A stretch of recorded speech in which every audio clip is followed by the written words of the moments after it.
3월 17일 오늘의 말씀은 레위기 11장 1절에서 23절입니다. 여호와께서 모세와 아론에게 말씀하여 이르시되 이스라엘 자손에게 말하여 이르라.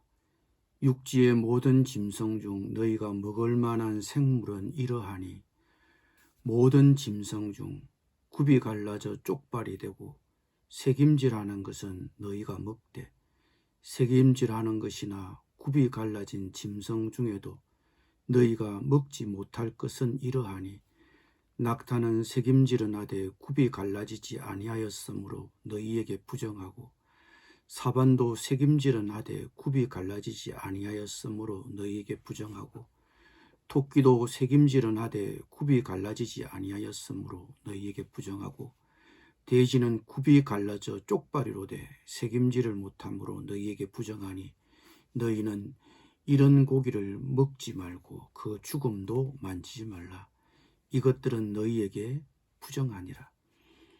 물에 있는 모든 것 중에서 너희가 먹을 만한 것은 이것이니 강과 바다와 다른 물에 있는 모든 것 중에서 지느러미와 비늘 있는 것은 너희가 먹되 물에서 움직이는 모든 것과 물에서 사는 모든 것 곧 강과 바다에 있는 것으로서 지느러미와 비늘 없는 모든 것은 너희에게 가정한 것이라. 이들은 너희에게 가정한 것이니 너희는 그 고기를 먹지 말고 그 죽음을 가정히 여기라.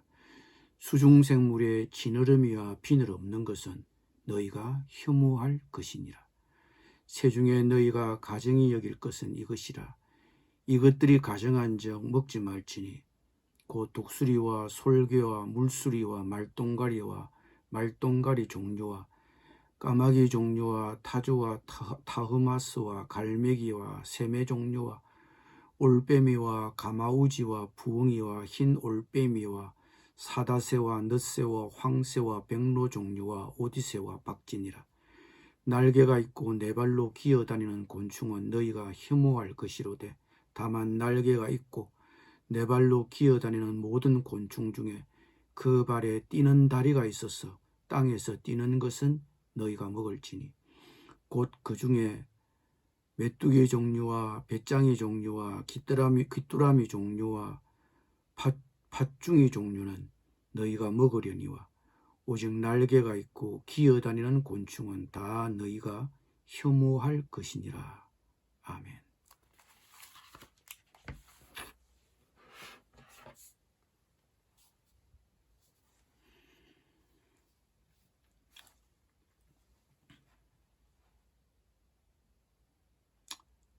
앞 10장에서 하나님은 아론과 그의 자손들이 해막에 들어갈 때에는 포도주나 독주를 마시지 말라고 하셨습니다.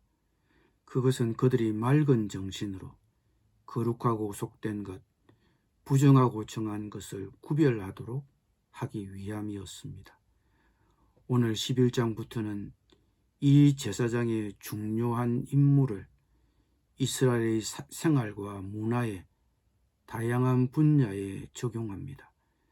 먼저 11장에서는 정결한 것과 부정한 것, 곧 먹을 수 있는 것과 먹을 수 없는 것을 다루고 있습니다. 여기서 말하는 부정한 것이란 더럽다는 의미가 아닙니다. 정하다는 것은 제사에 참여할 가능성이 있다는 의미이며 부정하다는 것은 그럴 가능성이 없다는 의미를 갖습니다. 그러므로 부정하거나 불결한 것과 접촉한 사람은 부정해지므로 예배를 드릴 수 없었습니다. 그러므로 오늘부터 살펴본 정결 규례들은 이스라엘 백성들이 부정한 것을 피함으로 제사에 참여할 수 없는 불행한 상태를 방지하도록 돕는 데 목적이 있습니다. 이러한 정결 규례들은 이스라엘 공동체의 정결을 위한 것이기도 하지만 특별히 여호와 앞에서 정한 것과 부정한 것을 분별해야 하는 제사장의 임무를 위한 규례집이기도 합니다. 오늘 11장에서는 어떤 짐승을 정결하게 여겨야 하고 반면에 어떤 짐승을 부정하게 여겨야 하는지에 대해 말씀해 주고 있습니다. 그런데 왜 어떤 짐승은 정결하지만 어떤 짐승은 부정하다고 주장하는지 그 합리적 근거가 무엇인지가 분명하지 않습니다. 혹자들은 위생적 건강상의 관점에서 정한 것이라고 하고 또 다른 분들은 상징적인 차원에서 또 다른 분들은 가나안 문화나 제의법을 반대하는 관점에서 짐승을 정한 것과 부정한 것으로 구분했을 것이라고 봅니다. 그러나 이런 것들도 명확한 근거를 제시하지는 못합니다. 하지만 하나님이 이스라엘 백성들에게 이런 정결 규례를 제정하신 이유는 분명합니다. 곧 이 정결 규례는 여호와의 거룩한 백성인 이스라엘이 부정하고 정한 짐승, 먹지 못할 생물과 먹을 생물을 분별하게 하려는 것입니다. 이스라엘 백성이 살아가는 데 필수적인 먹는 문제, 식단과 관련하여 이 같은 부정한 것과 정한 것을 구별하는 것은 분명히 도덕적인 영역에서도 정한 것과 부정한 것을 분별할 필요가 있다는 것을 그들에게 음식을 먹을 때마다 끊임없이 상기시켜 주었을 것입니다. 실은 신약 시대에 들어와 이런 육식에 대하여 정한 것과 부정한 것을 구분하는 것은 의미가 없습니다. 신약 시대에는 더 이상 이런 구분이 필요하지 않기 때문입니다. 베드로에게 보여주신 환상에서는 하나님께서 깨끗하게 하신 것을 내가 속되다 하지 말라고 하셨고 다른 성경에서도 만물이 다 하나님의 것이므로 속된 것이 아니라고 하셨습니다. 모든 것이 하나님의 것입니다. 그러므로 모든 것이 하나님의 것임을 인정하며 자유할 수 있습니다. 그렇지만 오늘 정한 짐승과 부정한 짐승의 구분이 우리에게 주시는 교훈은 분명합니다. 하나님은 부정한 짐승의 고기를 먹는 것을 엄격하게 금지하셨고 만지는 것조차도 금지하셨습니다.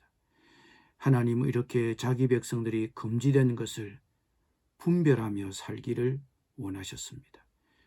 우리는 자주 유혹을 즐기면서도 적어도 기술적으로는 계명을 지켜 죄를 짓지 않았다고 자신을 합리화합니다. 그러나 하나님은 우리가 그런 죄와 유혹의 상황을 잘 분별하고 그런 것에서 완전히 분리되기를 바라십니다. 혹 우리의 생활에서 기술적으로는 흠이 없지만 실제로는 죄에 연루된 영역은 없습니까? 우리가 의식하는 선이 있을 것입니다. 그것을 넘어서야 합니다. 하나님은 분별하여 먹기를 바라시듯 분별하여 살기를 바라십니다. 기도드리겠습니다. 모든 것의 주인 되신 하나님, 혹 제가 먹는 것, 입는 것, 기호품들이 내 생활에 가까이 하는 필수품들을 쓰고 먹을 때 우리가 분별하며 쓰고 먹고 있는지 점검하게 하여 주옵소서. 자유하지만 그 자유를 잘 쓰고 있는지, 죄와 유혹의 상황을 잘 분별하고 그런 것에서 완전히 분리되어 살고 있는지 자신을 잘 점검하게 하여 주옵소서. 예수님의 이름으로 기도드립니다. 아멘.